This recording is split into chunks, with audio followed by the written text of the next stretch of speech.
चुनाव काल के दौरान मुख्यमंत्री का दौरा होता है। मुख्यमंत्री वादा करते हैं कि भवनाथपुर को फिर से औद्योगिक नगरी बनाया जाएगा। आखिर क्या हुआ वो वादा? आखिर सरकार ने क्यों मना कर दिया यहाँ पर प्रस्तावित प्लांट लगाने से? क्या कहिए पांडे जी, आप बोल रहे हैं कि उस समय भानु प्रताप शाही विधायक थे 2017 में, तो उस समय भानु प्रताप शाही नौजवान संघर्ष मोर्चा के विधायक थे। अनंत प्रताप देव तो भाजपा में उस समय शामिल हो चुके थे। नहीं, फेसबुक से तो प्लांट नहीं लगता है।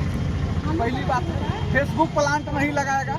प्लांट लगाने के लिए जज्बा जुनून चाहिए। वह जुनून जज्बा अनंत प्रताप देव जी में है और जज्बा जुनून के साथ इस भवनाथपुर में पावर प्लांट लगा करके और नौजवानों को नया जीवन देने का काम करेंगे ये अनंत प्रताप देव जी। पावर प्लांट लगेगा। मैं कहता हूं, हमारा इस क्षेत्र का जिसको आपने जनप्रतिनिधि बना के यहाँ तक जनता ने भेजा है, पावर प्लांट लगेगा और लगेगा। आपको याद होना चाहिए ये ऐसा क्यों कर रहे हैं। 2017 में आखिर कारण क्या था? जब इन्होंने प्रश्न पूछा विधानसभा में तो इनको उत्तर भी मिला कि कोल ब्लॉक भी आवंटित हो गया है, किस कंपनी को काम मिलेगा वो भी आवंटित हो गया है।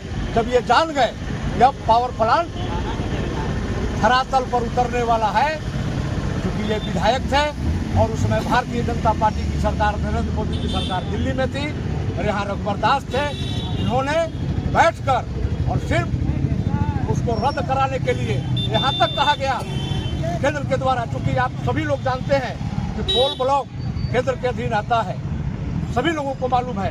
उस कोल ब्लॉक को रद्द कराया गया कि न कोल ब्लॉक मिलेगा और न पावर प्लांट लगेगा। परंतु इस क्षेत्र का विधायक, वर्तमान विधायक अनंत प्रताप देव है, उसने मन में ठाना है कि पावर प्लांट लगेगा तो पावर प्लांट लगेगा। और हमारा विधायक खुला की 2000 कब शामिल हुए थे आप सबको मालूम है। 19 में शामिल हुए। 19 में शामिल हुए।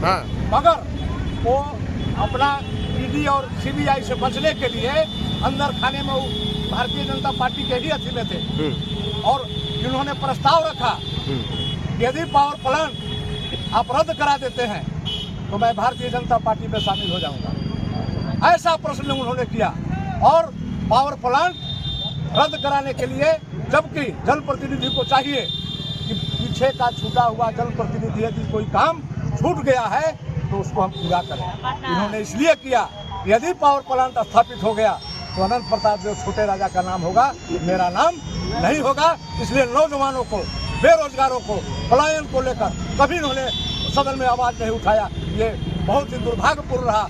14 से लेकर के 24 तक विधायक रहे और इस क्षेत्र को बर्बाद करने का काम किया और सिर्फ ईडी और सीबीआई से बचने के लिए ये भारतीय जनता पार्टी में गए हैं। इस बार अनंत प्रताप देव जी विधायक बने हैं, वादा किया था कि पावर प्लांट की सौगात देंगे। क्या लगता है इस बार भी आरोप प्रत्यारोप चलेगा या फिर अनंत प्रताप देव कुछ करके दिखाएंगे? अनंत प्रताप देव खुला किताब है, जो कहता है वही करता है। जिस प्रकार झारखंड मुक्ति मोर्चा जो कहती है वही करती है। छोटे राजा जिंदाबाद लगवा करके रहेगा। ये मैं आपको सभी लोगों के सामने, मीडिया के सामने कह रहा हूँ, पावर प्लांट लगेगा तो लगेगा।